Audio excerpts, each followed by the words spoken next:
When I was just a teen, Grandpa'd sit down next to me, tell me about the time Big Whiskers got away.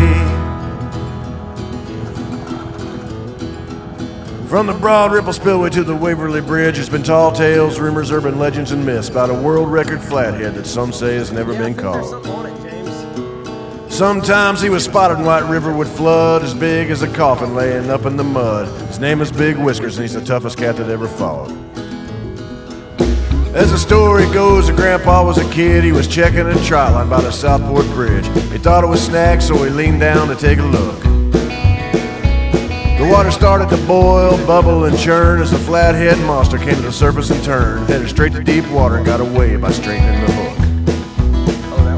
When the word got round by the cat he'd seen, everybody laughed and refused to believe, and they echoed him every time that he walked by.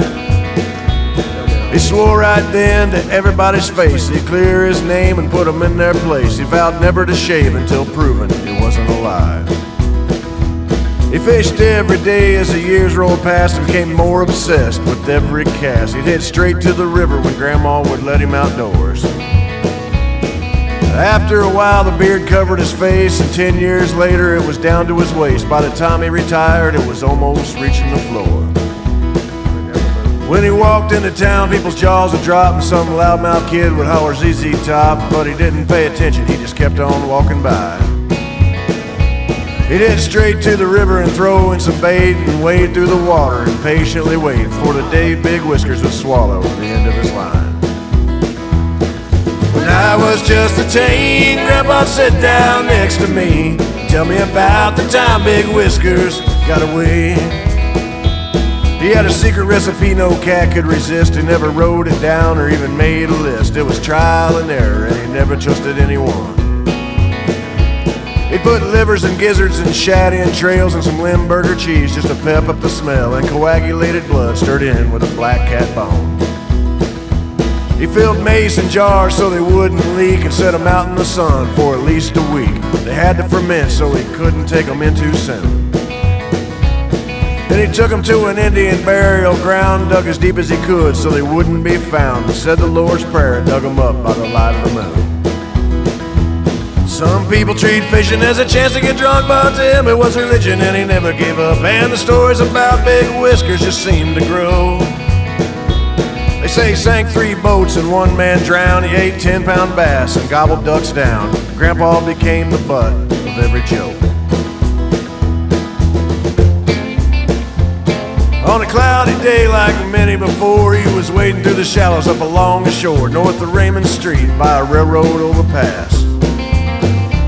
He fished half the day without a bite, decided to head home and call it a night. But before giving up, he threw in 1 more cast. When he felt something pulling on the end of his line, he set the hook and he let out a sigh, convinced himself he was snagged on a rock or a stump. Then he pushed in the button on his Zepco reel and started walking backwards to the top of the hill. He saw his line moving sideways and he knew that he wasn't hung up. You could hear his drag singing from a mile away, and the fiberglass rod was about to break as the fish started pulling and stretching the monofilament line. He was running downstream and his line went slack, and the cat swam toward him up in the riprap. That's when he got a glimpse of Big Whiskers with his own 2 eyes. He could feel his heart begin to race. He went deeper in the water and he tried to chase an enormous flathead catfish up towards the sand. Well, it must have confused the ancient cat, cause he ran aground in the weeds and he sat up out of the water all helpless on dry land.